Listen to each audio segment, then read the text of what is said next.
Hi, everyone.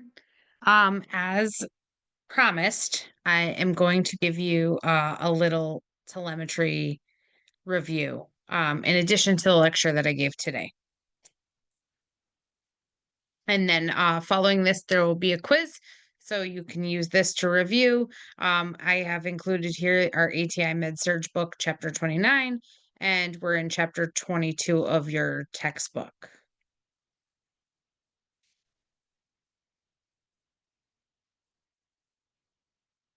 Learning objective here is we're going to discuss the principles of cardiac dysrhythmias, including nursing assessment, intervention, treatment, and evaluation of care. So here you see a normal PQRST complex. This is showing the full cardiac cycle. So depolarization is that electrical impulse, and repolarization is the relaxation. So the P wave represents the atrial depolarization. Then we move into the QRS complex, which is the ventricular depolarization, and then the T wave, which is the ventricle repolarization. And as the ventricles are depolarizing, the atria are repolarizing. So again, you have another breakdown of the cardiac cycle here. You will see that the length of the line is time, and the amplitude of the waves is the voltage. So we have the P wave, which is the depolarization in atria in response to the SAID node triggering. Then we have the P to R interval, which is the delay of AV node to allow filling of the ventricles. We have the QRS complex, which is depolarization of the ventricles, which triggers the main pumping contractions. Then we have the ST segment, beginning of ventricle repolarization. The ST segment should be nice and flat. And then we have T wave, the ventricular repolarization. And systole is the mechanical contraction, and diastole is the mechanical relaxation. So if you think of repolarization as rest, relaxation, that might help. So then as you can see here, we have a normal PR interval should be 0.12 to 0.20. The QRS complex should be 0.08 to uh, and 0.10. Anything over 0.12 is abnormal. The ST interval is 0.08 and 0.12. The QET interval is 0.36 to 0.44. Again, the length of the line is the time, and the amplitude of the waves is that voltage. Um, a large box is going to be um, one box is 40 milliseconds, or 0.1, and a large box is going to be the 0.2 seconds.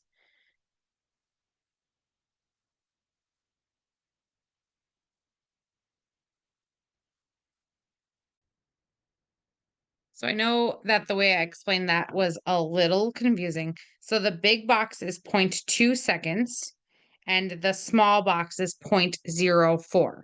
So if we're looking for a PR interval of 0.12, then we know that that's going to be at least three boxes, because three of the small boxes, because each small box is 0.04. Okay.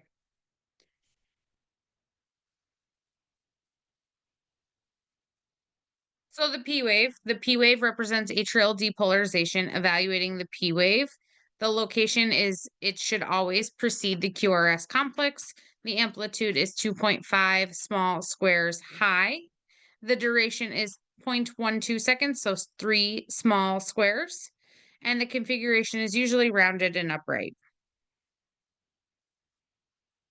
The P to R interval, so that's a normal, again, 0.12 to 0.20. So that's three boxes to five boxes. It measures from the beginning of the P wave to the beginning of the QRS complex. So that's very important if you're using calipers, and you may have to use calipers where you eventually work. So it's very important to know how to do this. And the PR interval represents depolarization from atria. Then we move to the PR segment. You can see it here. Here it's two boxes.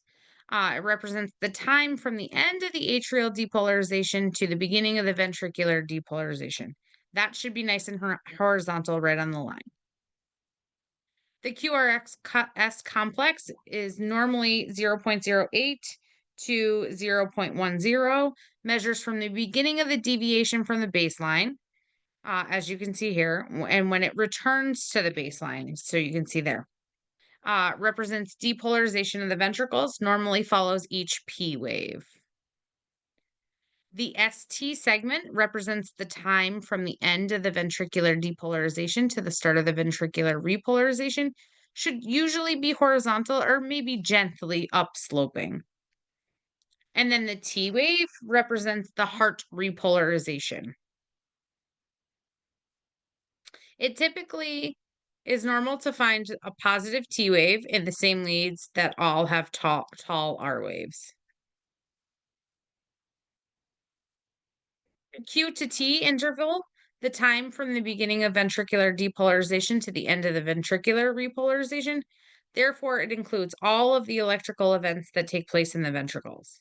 The duration of the QT interval is proportionate to the heart rate. Faster heartbeats equal shorter QT intervals, shorter heartbeats equal long QT intervals. So let's look at the QT interval. So we go from that Q wave to the end of the T wave. And then here you can see R to R is one cardiac cycle. The U wave will represent that Purkinje fiber repolarization. So here is a normal sinus rhythm. The heart rate's 60 to 100 beats per minute. What you see here is a 6-second strip.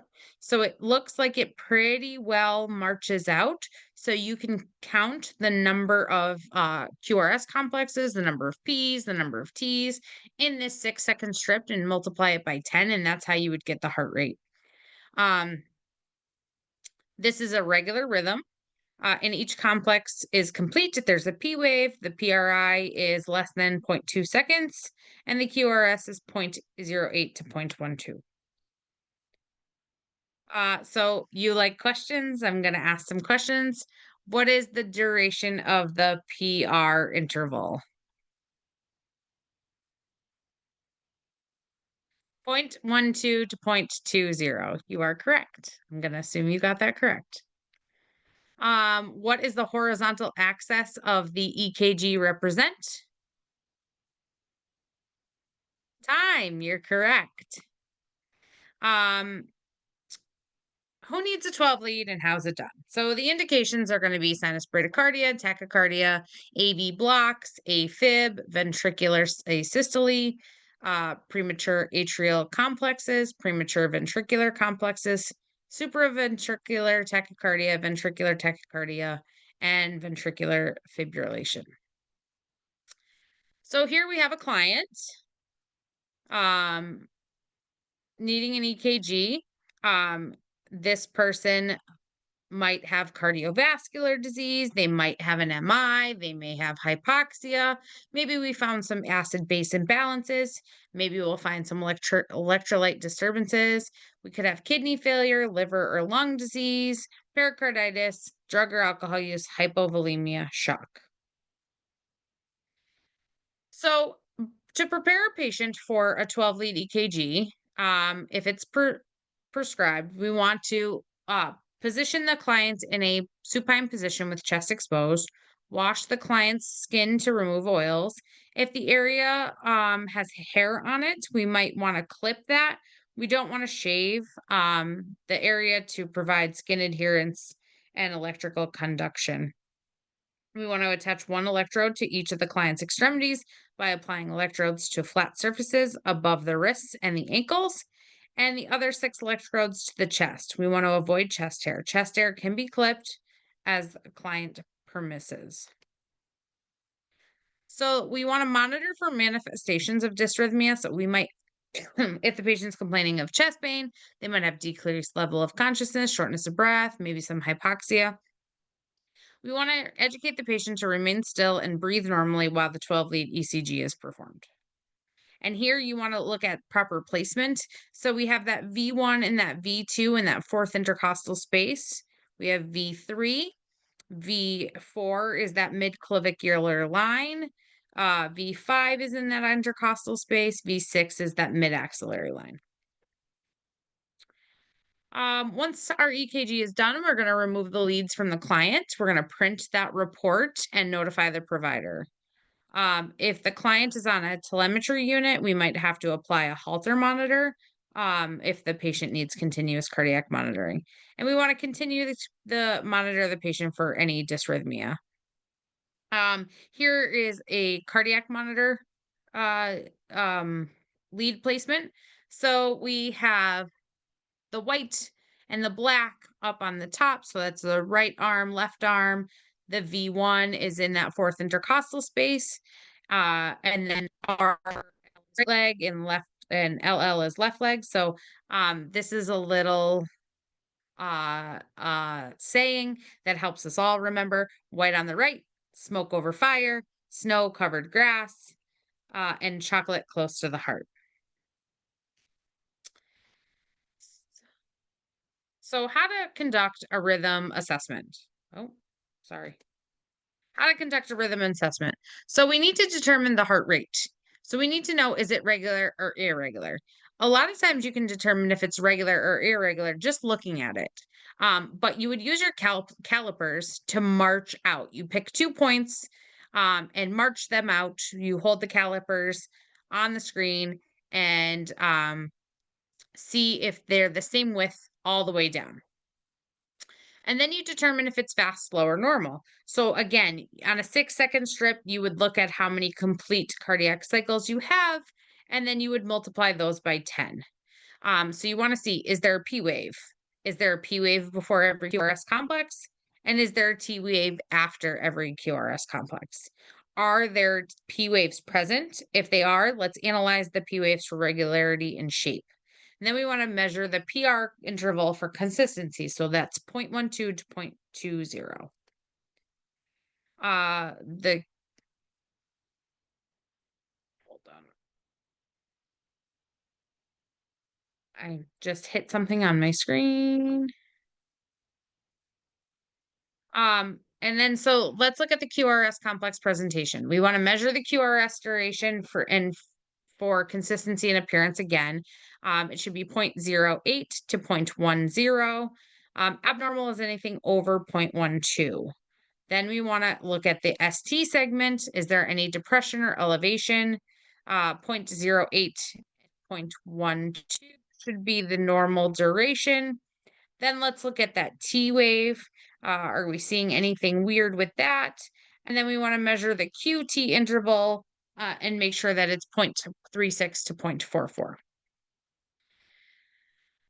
So ECG paper, like I said earlier, each small square represents 0.04 seconds of time. 5 small squares equal 0.20 seconds of time. 1 large square is 5 small squares across. 1 large square equals 1 second.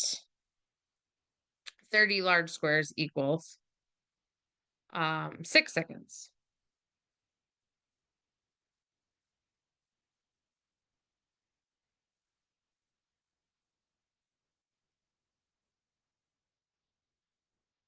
So when it says 1 large square, it's like 1 large square. So you'll see all the different squares.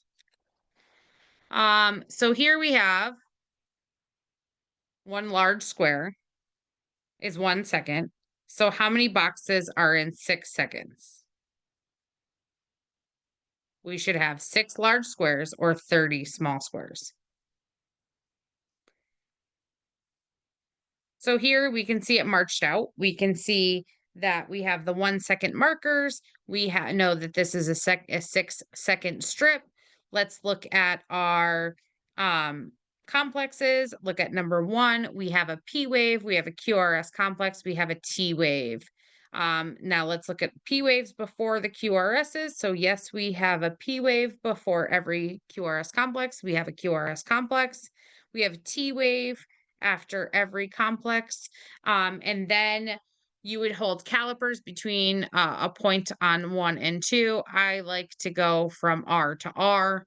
And then if you just hold two fingers and see if that marches out, and by marches out, it means it's evenly spaced from all of them, which that is. So that is a nice normal sinus rhythm. Now let's determine the rate. So the rate is we have 8 full complexes in 6 seconds. So if we multiply 8 beats times 10 to give us 60 seconds, we know that this patient's heart is beating 80 times per minute. So let's estimate a heart rate using a 6-second strip, which is kind of what I just did. So the atrial rate, you want to identify the P waves. Beginning at the first P wave, you want to start counting 30 large squares. Then count how many P waves are between the 30 large squares. Take the number, multiply it by 10, and that's your heart rate. So for the ventricular rate, you want to identify the R waves. Beginning at the first R wave, start counting 30 large squares and then count how many R waves are between the 30 large squares. Take that number, multiply it by 10, and this is your heart rate.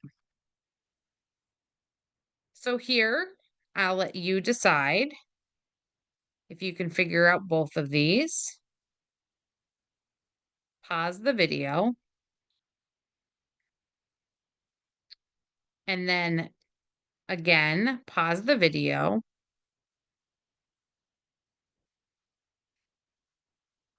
Did you get sinus bradycardia with a heart rate of 40? If you did, great job. Now see if you can figure out this one. Sinus tachycardia with a heart rate of 140. Good job. So the R to R method can only be used on regular heart rates, which is what I use it for.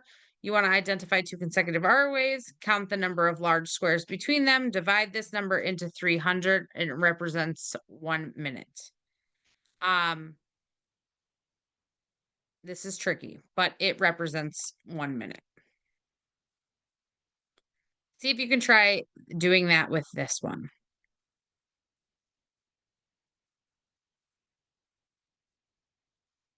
So 2.1 large boxes is 300 divided by 2.1, and that would give us a heart rate of 142.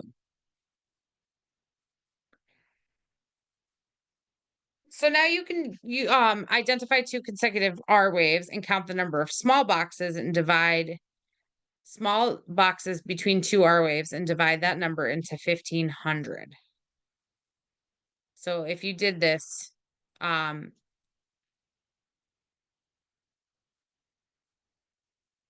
you'd get 150 beats per minute. Try with this one.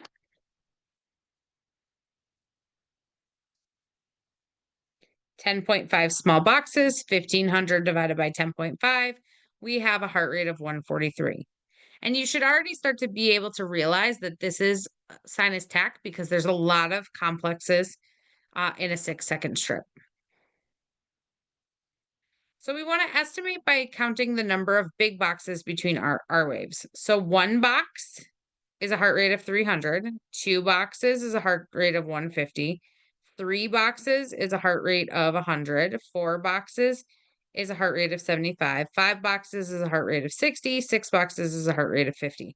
Every 2 boxes is an R wave, heart rate equals 150. So now let's dive into EKG monitoring and dysrhythmias again. I wanted you to have a video that you could refer to when you're studying, so that's why I included this. So you want to pay attention to electrolyte imbalances. So calcium should be 9 to 10.5. If we have too much calcium, that hypercalcemia, we might have a shortened ST segment, a shortened QT interval, and a wide T wave.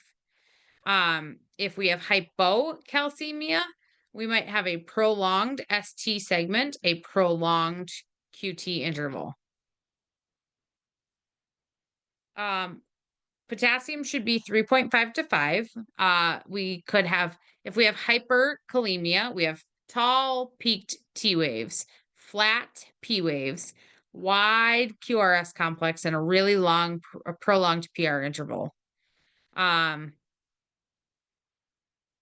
The antidote to this would be calcium gluconate.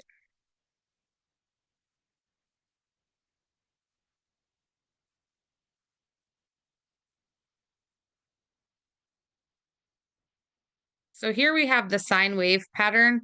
It's called the sinusoidal pattern. This is seen with severe elevated potassium.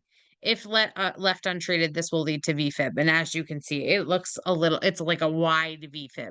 So as a general rule, if our ECG looks totally bizarre, think of hyperkalemia. When we have our EKG changes in hyperkalemia.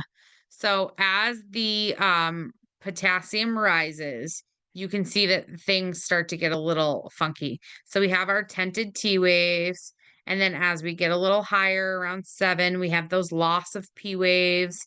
Then we get super wide QRS complexes as we get to 8, and above 8, we'll see that sine wave pattern and then VFib. So hypokalemia can also cause a problem. We're going to have that ST depression, a flat or inverted T wave, and a prominent U wave. Um, Anything greater than 2.5, uh, we want to give oral potassium replacement.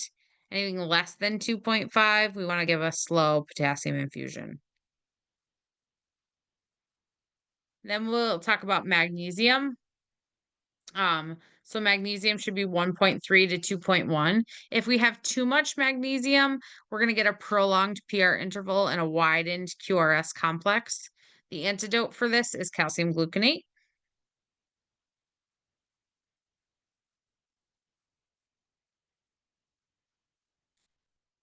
So if we have hypomagnesemia, which is too little magnesium, we have that wide QRS, a flat or inverted T wave, a prolonged QT interval, and we could end up in Torsades de Pointes.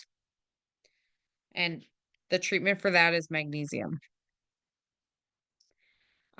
So a common cause for torsades is a QT prolongation caused by low magna levels. The antidote here is mag sulfate 1 to 2 grams, IV bolus over 1 to 2 minutes, followed by a slow infusion. So see the difference here.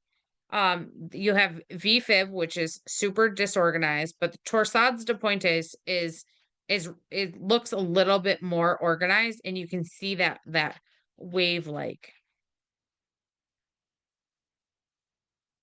So dysrhythmias can be benign or life-threatening, related to decreased cardiac output and ineffective tissue perfusion, which we talked about today. The primary cause in deaths of death in clients suffering acute MI and other sudden death disorders. It's We really need to rapidly recognize and treat any serious dysrhythmias. That's the only way that we can preserve life. And findings of a dysrhythmia in older adults might be present only with increased activity. So risks for heart disease, hypertension, dysrhythmias, and arthrosclerosis increase with age.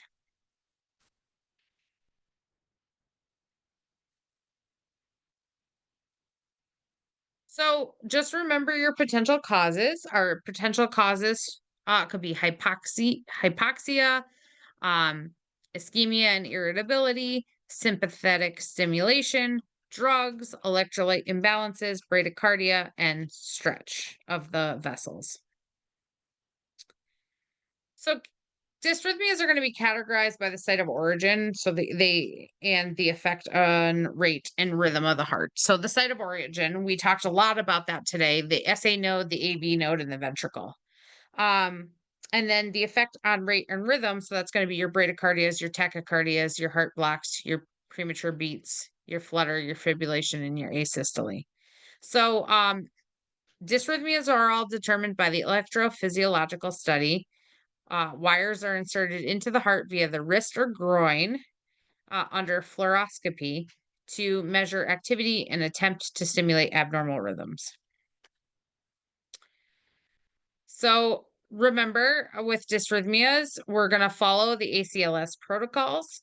Um, and they're going to be based on cardiac rhythm. So each of these rhythms could need cardioversion, defibrillation, pacemaker insertion, and or medications. So here from the ATI book, you'll see that bradycardia we're going to treat with if the patient is symptomatic. I know I talked about that today. We're going to treat the patient with medications and a pacemaker. Afibrillation, SVT, and ventricular tachycardia with a pulse. We're going to start with amiodarone, adenosine, or verapamil, and then move to synchronized cardioversion. Always remember, less invasive to most invasive. And then ventricular tachycardia without a pulse or ventricular fibrillation, we're going to do amiodarone, lidocaine, and epinephrine, and then move to defibrillation as needed.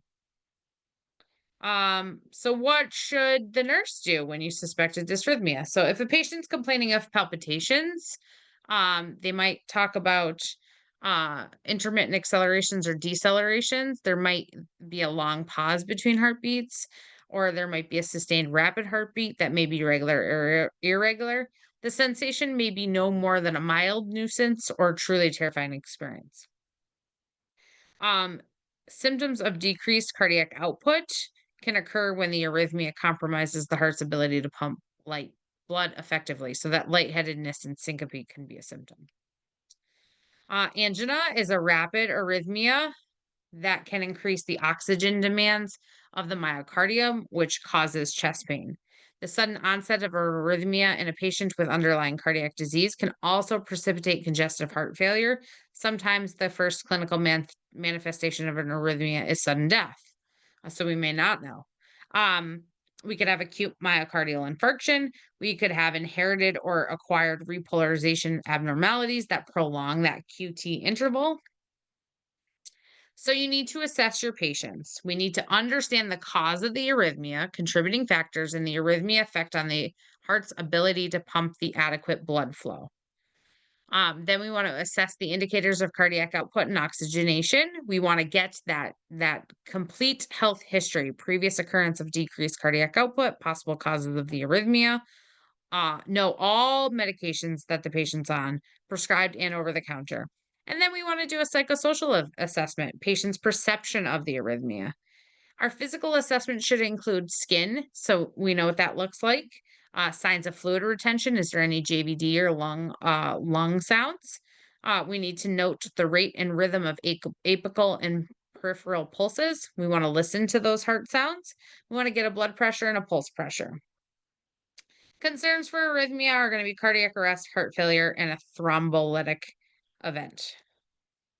So the goals for our care are we're going to eradicate or decrease the occurrence of arrhythmia to maintain cardiac output. We want to minimize anxiety and acquire knowledge about arrhythmia and its treatment. So we need to educate our patients. We need to educate our patients about treatment options. We need to talk about therapeutic medication levels. We need to teach our patients how to take a pulse before medication administration, how to recognize symptoms of the arrhythmia, measures to decrease reoccurrence, plan of action in case of emergency, and teach the family CPR. For nursing interventions, we need to monitor and manage the arrhythmia. We want to reduce anxiety, promote home and community based care, educate that patient, and have them see follow up care.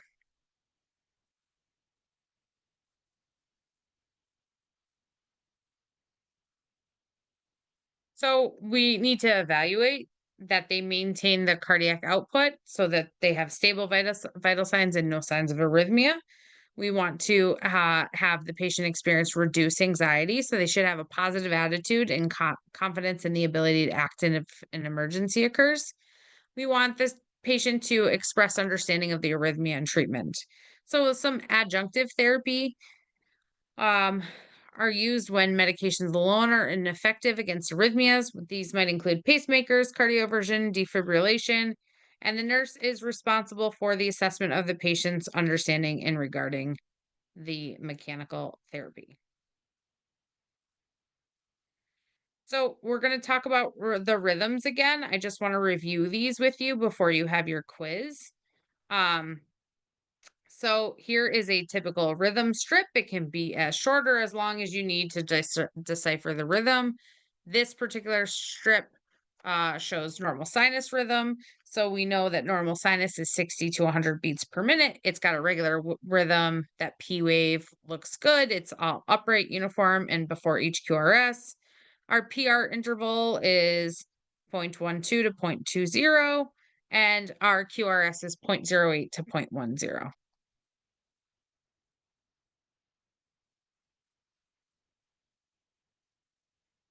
We have a sinus bradycardia here. You just look at this and you see slow. This heart rate is going to be in the 50s.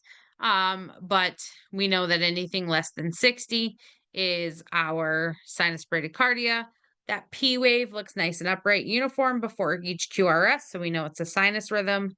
That PR interval is normal. That QRS is normal.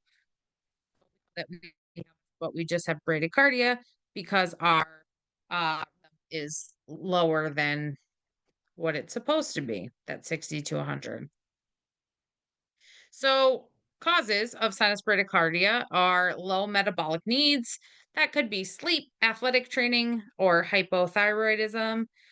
These patients might have vagal stimulation. They might be on calcium channel blockers, beta blockers, amiodarone. Um, we're going to treat the underlying cause, increase the heart rate with atropine.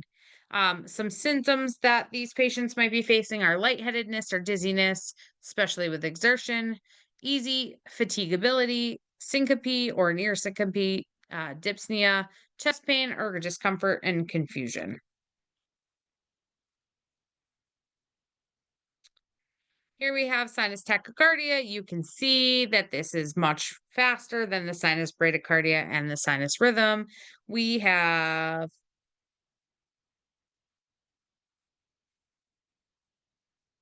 120. So this rate is 120. It's greater than 100. So we know it's sinus tach. The rhythm is regular. Everything looks very uniform and marched out. That P wave again is upright, uniform before each QRS. That PR interval is 0.12, and that QRS is normal at 0.08 to 0.10. So the causes of tachycardia are going to be blood loss, fever, exercise, infection, sepsis, heart failure, tamponade, hyperthyroidism, emotions, and stress. So your heart's job is to perfuse your body with that oxygen rich blood. If there is any reason that it cannot get the blood to where it needs to go, it's going to pump faster in order to get the blood where it needs to go. So, blood loss will decrease our pressure. If we have less pressure in the hose because we have less volume in the hose, then the heart is going to have to pump harder to get the blood that is left where it needs to go. If you have a fever, you have that inflammatory response, same thing. You're shunting fluid to where it needs to go, less volume in the pipe. Um, Exercise, infection, sepsis, all the same things. Heart failure, again, you might have less fluid. Tamponade, you have an actual mechanical reason why the heart can't really pump as much as it wants to. So it's going to try harder.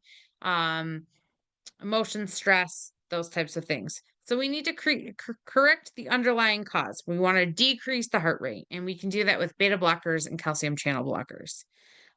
Some medications that can cause tachycardia are stimulants, caffeine, nicotine, cocaine, amphetamines, epinephrine, beta 2 agonists like albuterol or terbutaline.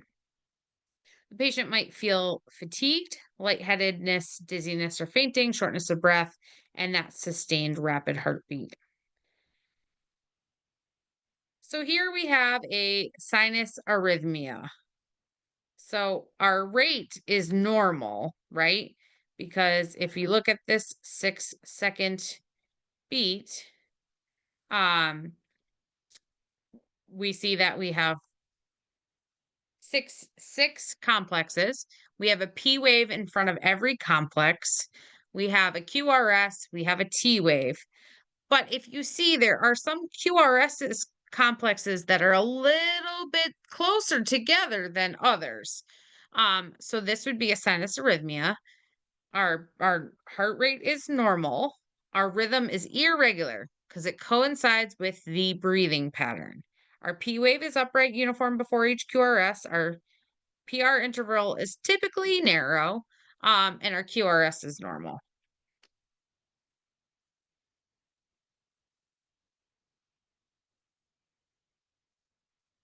So with the sinus arrhythmia, the heart rate accelerates with inspiration and slows with expiration. So you'll see that. And you should be able to see that on the cardiac monitor as your patient is breathing.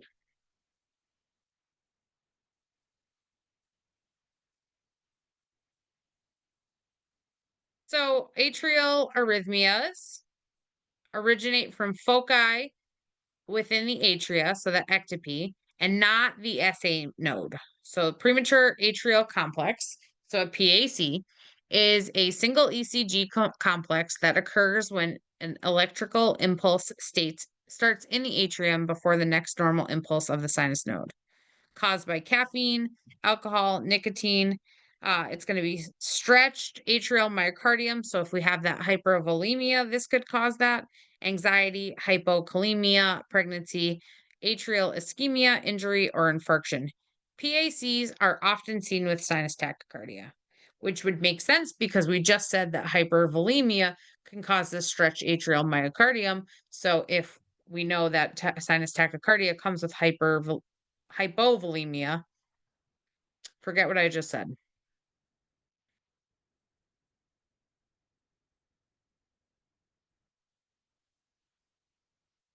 So,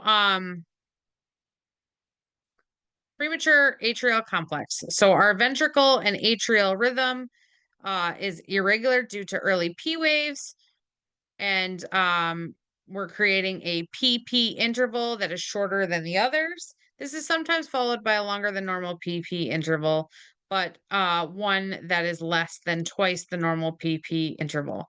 This type of interval is called a non-compensatory pause. QRS shape and duration. The QRS that follows the early P wave is usually normal, but it may be abnormal. The P wave is an early and different P wave, may be seen or may be hidden in the T wave. Other P waves in the strip are consistent. PR interval, the early P wave has a shorter than normal PR interval, but still between 0.12 and zero point 0.2 seconds.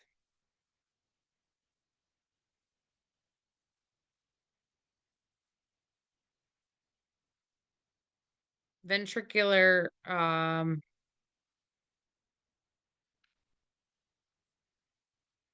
So here we see the PAC. We have a QRS, P to QRS ratio. We see 1 to 1. PACs are common in normal hearts. The patient may say, my heart skipped a beat. A pulse deficit may exist. And a pulse deficit is a difference between the apical and radial pulse. Here we see the third beat is an atrial premature beat. The P wave is shaped differently from the others, so that's why it's important to understand what the P waves look like. It's a somewhat unusual looking P wave, and the beat is clearly premature, so it's that shorter P to P interval.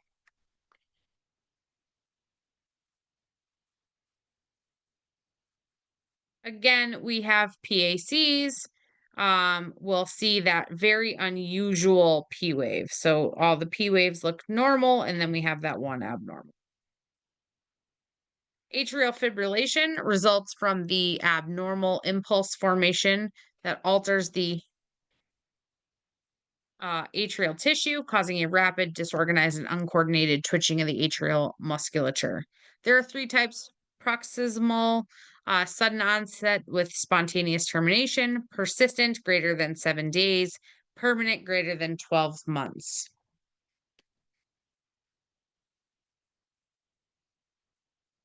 So the Ventricular and atrial rate. The atrial rate is around 300 to 600 beats per minute, but the ventricular rate is usually 120 to 200 in untreated AFib. The ventricular and atrial rhythm is highly irregular.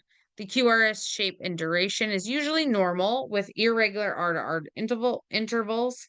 The P wave, we can't see any discernible P waves. They're irregular, undulating waves that vary in amplitude and shape, are seen and referred to as fibrillatory or F waves. The PR interval cannot be measured because we don't have any P waves we can find, and the P to QRS ratio is many to one. So medical management revolves around preventing embolic events such as stroke with anticoagulant medications, controlling the ventricular rate in response with antiarrhythmic agents, and treating with the arrhythmia as indicated so that it is converted to a sinus rhythm. So you can see here that we can't make out P waves. There's waves. It's like a wavy look to it on the line. They call it undulating, but it's not an actual P wave.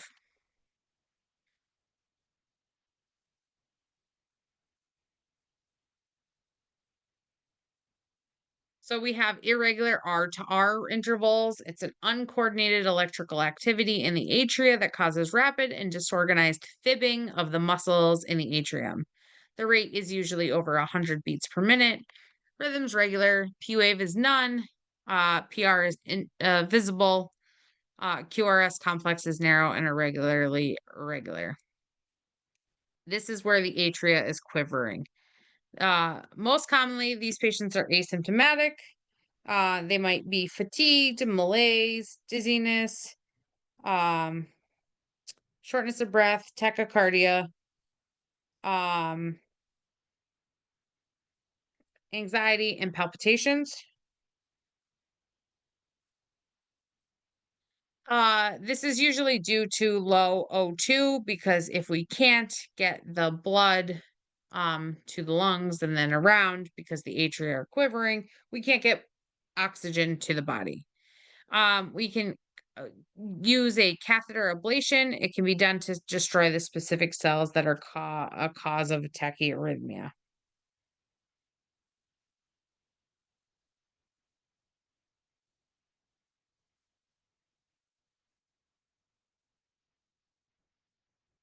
So for treatment, we have a stable patient. We're just going to give oxygen and some drug therapy, beta blockers, calcium channel blockers, digoxin, amiodarone, anticoagulant therapy to prevent clots. For the unstable patient, we're going to do oxygen, cardioversion, synchronized administration of a shock, delivery in sync with the QRS wave. Cardioversion is not defibrillation. Defibrillation is only given with deadly rhythms. And we have a risk for clots because those atria are quivering, causing pooling of blood in the heart. The risk for clots.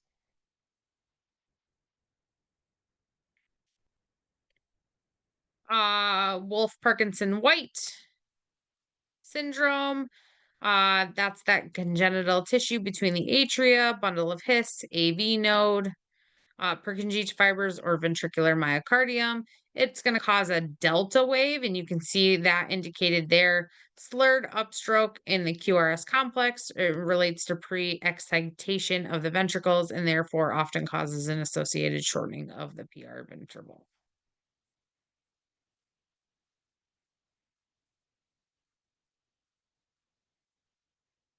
Sorry. Um, Wolf Parkinson White will prolong your QT interval. So make sure you pay attention to that. And this is why you get the history. In a patient with AFib, if the QRS is wide and the ventricular rhythm is fast and irregular, an accessory pathway should be suspected. Medications can block the AV conduction. So it's digoxin, diltiazem, verapamil. Those should be avoided because they increase that ventricular rate. If the patient is hemodynamically stable, we're going to give procainamide. Uh, I can't say that word. Flecainide or amiodarone are recommended to restore sinus rhythm. Catheter ablation is performed for long-term management. And then we move to a flutter. Conduction defect in the atrium causes a rapid, regular atrial impulse at a rate of 250 to 400 beats per minute. Because the atrial rate is faster than the AV node can conduct, not all atrial impulses are conducted into the ventricle, causing a therapeutic block at the AV node. So we're going to have ventricular and atrial rate. Atrial rate ranges between 250 to 400, but the ventricular rate usually ranges between 75 and 150. The atrial rhythm is regular. The ventricular rhythm is usually regular, but may be irregular because of the change in the AV conduction. So here we see a flutter. Um, the QRS shape and duration is usually normal, but maybe abnormal or absent. That P wave, we're going to see that sawtooth shape. These waves are referred to as S wave or F waves. The PR interval, there might be multiple F waves to make it difficult to determine the PR interval. So that's sawtooth. We're looking at a rate of 75 to 150 beats per minute. It's usually regular, usually normal and upright for the QRS complex. So it's going to be similar to AFib, but the heart's electrical signals spread through the atria.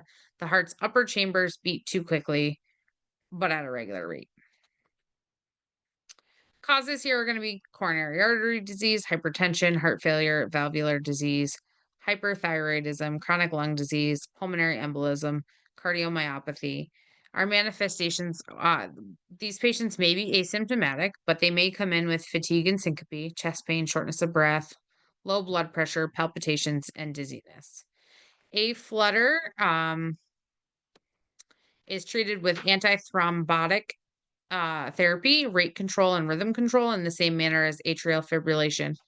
Electrical cardioversion is often successful in converting a flutter to sinus rhythm.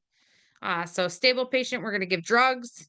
And again, we're at a risk for clots. An unstable patient, we're going to cardiovert. Then we're going to move to ventricular arrhythmias. They originate from foci in the ventricles, so ectopy in the ventricles. A PVC is an impulse that starts in a ventricle and conducted through the ventricles before the next normal sinus impulse. Caused by caffeine, alcohol, and nicotine, cardiac ischemia, digitalis toxicity, hypoxia, acidosis, hypokalemia, increased cardiac workload. You can see in this strip, you have a VC right there. It's a premature contraction. So here we're going to see that a PVC falls in the T wave of the second sinus beat, initiating a run of ventricular tachycardia. That does happen in real life. I've seen it, and then sometimes the patient will just come out of that ventricular tachycardia because the heart will just know what it's supposed to do. Sometimes not. Sometimes you have to intervene. And ventricular tachycardia is going to be something that you are going to shock. So we have a few different types of PVCs. We have that bigeminy, which is every other beat, trigeminy, every third beat, quadrigeminy is every fourth beat. We might have a run on R on T phenomenon. So the PVC arises spontaneously from the repolarization, and it may precipitate VFib. So that's what we looked at in the last slide. The rate is going to depend on the underlying rhythm. The rhythm is going to be regular, but definitely interrupted due to the early P waves. The P wave is going to be visible, but depends on the timing of the PVC. PR interval is slower than normal, but still 0.12 to 0.20. And the QRS complex is going to be sharp, bizarre, and abnormal during that PVC. So you're looking for premature, wide, and bizarrely shaped QRS complexes.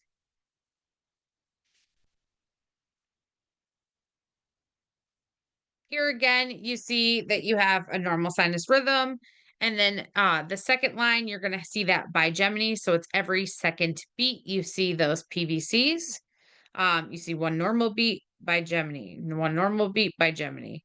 And then the trineminy, so it's normal beat, PVC, normal beat, PVC. So the manifestations that you're going to see here is patients may be asymptomatic. They feel like their heart is skipping a beat or chest pain is pounding. If they have chest pain, you want to notify the provider if the client complains of chest pain, because if the PVCs increase in frequency or if the PVCs occur on the T wave, we're going to have that run on R on T phenomenon. Treatments based on the underlying cause may not be harmful if the client has a healthy heart. Oxygen, we're going to decrease that caffeine intake, correct any electrolyte imbalances, DC or adjust the drug causing the toxicity, and decrease stress or pain.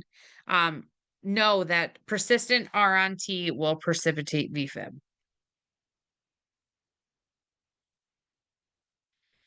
Then we move to ventricular tachycardia.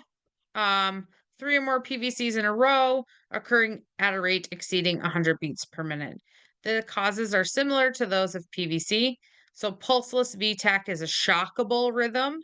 VTAC is an emergency because the patient will have mental status changes that can rapidly lead to pulselessness in VFib. And why do we have the mental status change? Because we're not getting oxygen to the body. The ventricular rate is 100 to 200 beats per minute. The atrial rate depends on the underlying rhythm. Ventricular and atrial rhythm, usually regular. The duration for the QRS shape and duration is going to be 0.12 seconds or more, and it's going to look very bizarre and abnormal.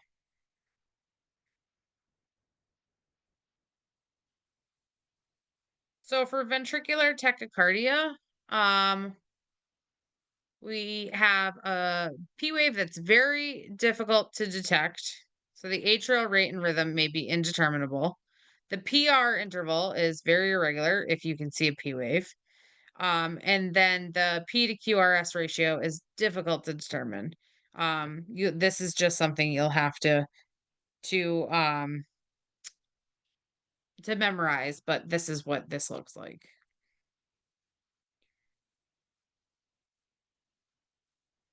So the memory trick here is that it looks like tombstones. It's irregular coarse waveforms of different shapes. The ventricles are quivering and there's no contraction or cardiac output, which is going to be fatal. The rate is 100 to 250 beats per minute, regular, not visible. PR interval is none, and the QRS complex is super wide. Manifestations, the patient's usually awake for VTAC. They're going to have chest pain. They're going to be lethargic, anxiety, syncope, palpitations. No cardiac output equals low perfusion. Untreated VTAC can lead to VFib, which can lead to death. So here we have ventricular tachycardia that degenerates into VFib. We're going to a stable patient with a pulse, we're going to give oxygen and antiarrhythmics. Amiodarone is the one of choice, stabilizes the rhythm. We're going to do a synchronized cardioversion if we can. That's when we administer that shock on the QRS. Um, and then unstable patients without a pulse, also called pulseless VTAC, we're going to do CPR, follow the ACLS protocol for defibrillation. Possible intubation drug therapy is epinephrine, vasopressin, and amiodarone. When we get to SVT, if it begins in the ventricles, it is called ventricle tachycardia. If it begins above the ventricles, it is called supraventricular tachycardia. Supra means above. The causes here are going to be accessory or extra electrical pathway. This can be Wolff Parkinson White syndrome, so get a history. Re-entering of electrical signals from ventricle to atria. It's not supposed to happen. Impulses are turning around on a one-way street and re-entering atria, so it's not supposed to happen. These patients might have high levels of stress and there might be an electrolyte imbalance. We're going to see hypotension, shortness of breath, dizziness, and chest discomfort. So we have the supra meaning above, and it occurs as extra or abnormal electrical activity. Um, So there's a more defined pattern here versus VTAC. The rate is going to be greater than 100 beats per minute, often 180 to 220. Regular, no P wave, unable to identify the PR interval because there's no P wave, and the QRS complex is going to be super narrow. Treatment, again, stable patient, we're going to try a Valsalva maneuver. Um, SVT, start with the vagal treatment. That's a good memory trick. We want to teach the patient to hold their breath and bear down as if they're having a bowel movement. We might give the patient some carotid massage. Um, we could give cold water on the ice or ice on the face. If non-pharmacologic treatment does not work, then we're going to go to adenosine, beta blockers, cardiac ablation, and digoxin. An unstable patient, we're going to give synchronized cardioversion. That's that carotid massage. So with VFib, we see VFib down here. It's a shockable rhythm. So VFib, DFib. The most common arrhythmia in patients with cardiac arrest is ventricular fibrillation, which is rapid, disorganized ventricular rhythm that causes ineffective quivering of the ventricles. No atrial activity is seen in the ECG. The most common cause of the ventricular fibrillation is coronary artery disease and resulting acute MI. The ventricular rate is greater than 300 beats per minute. The rhythm is extremely irregular without a specific pattern. The QR shape and duration is going to be irregular, undulating waves with changing amplitudes, no recognizable QRS complexes. The causes here are going to be cardiac injury, medication toxicity, electrolyte imbalances, untreated ventricular tachycardia. Those are called your H's and T's. When you get to ACLS, you're going to be looking for your H's and T's. Your manifestation of your patient is going to be loss of consciousness, may not have a pulse or blood pressure, respirations may stop, patient's going to be in cardiac arrest. No cardiac output again is no blood or oxygen to the body. Treatment is going to be CPR, oxygen. We're going to defib the VFib, possible intubation. Drug therapy of choice is going to be epinephrine to vasoconstrict, get that blood shunting to the heart, antiarrhythmics, amiodarone, and lidocaine. Asystole is the absence of electrical activity. This is not a shockable rhythm because there's nothing to shock.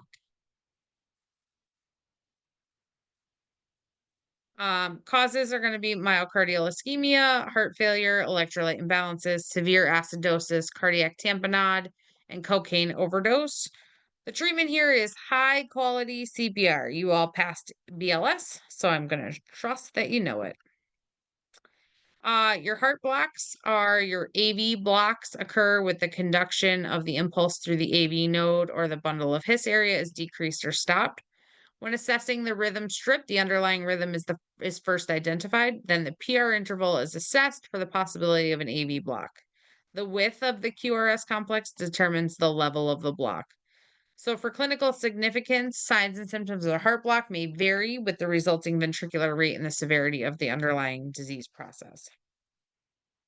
Here we have a first degree AV block.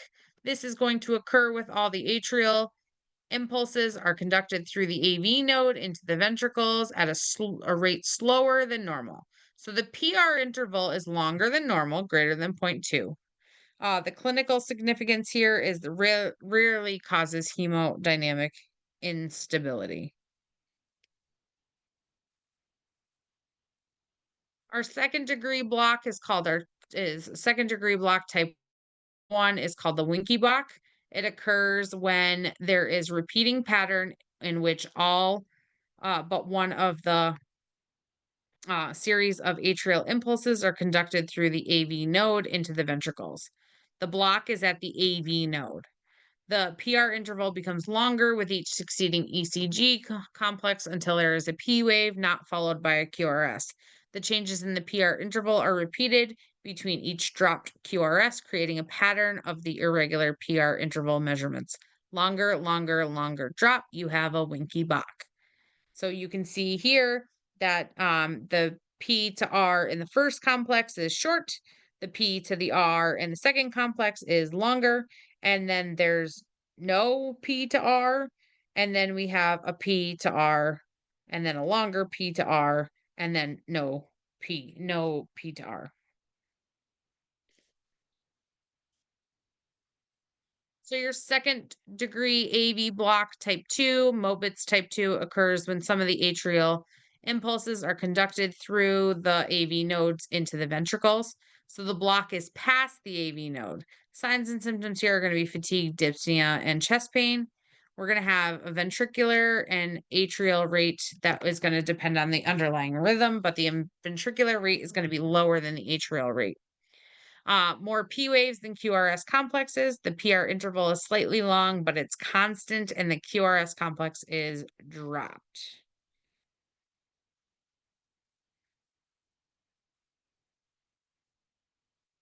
So we have the third degree block, which is a complete block. It occurs when no atrial impulse is conducted through the AV node into the ventricles. So the AV dissociation, we have two different impulses stimulate the heart. One stimulates the ventricles, that's your QRS complex, and one stimulates the atria, that's your P waves. P waves are going to be seen, but the atrial electrical activity is not conducted down into the ventricles. The ventricle activity. So signs faintings, fatigue, SOB, feeling like your heart skipped a beat. So here you can see that we have P waves, we have QRS complexes, but there's no rhythm to them. Um, the ventricular and atrial rate, the ventricular rate is lower, so there's more P waves than QRS complexes. Um, then we have ventricular, the P to P interval is regular and the R to R interval is regular, but the P interval is not equal to the R to R interval. The QRS shape and duration are usually normal.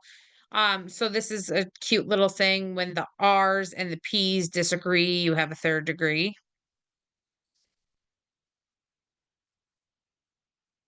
And then there's this cute little heart block poem. If this helps you, if the R is far from the P, you have a first degree. PR gets longer, longer, longer drop. It's a case of Winky Bach. If some R's don't get through, prepare to pace that Mobitz 2. If the R's and P's don't agree, prepare to pace that third degree. And how are we going to treat these heart blocks? So, first degree, the initial treatment of choice is an IV bolus of atropine if needed. If it's not effective in the second degree AV block, type 2, or third degree AV block. With the second degree type 1 Winky Bach, this is usually benign. Treatment's not typically needed. If we have an advanced AV block or MI, we might want to do temporary transcutaneous pacing. If the patient has no pulse, treatment is the same for ventricular asystole. We want to do CPR, no shock. A permanent pacemaker may be necessary if the block persists. All right, so that is it. Um, I'll upload um that in this video, and your quiz should be up by tomorrow morning. So you should have everything you need in there to do your quiz. And then I will start creating tomorrow your exam. And then we'll have review on Wednesday. And we still will need to go over pacemakers. So we'll do that on Wednesday. I hope you find this helpful. And I'll see you on Wednesday.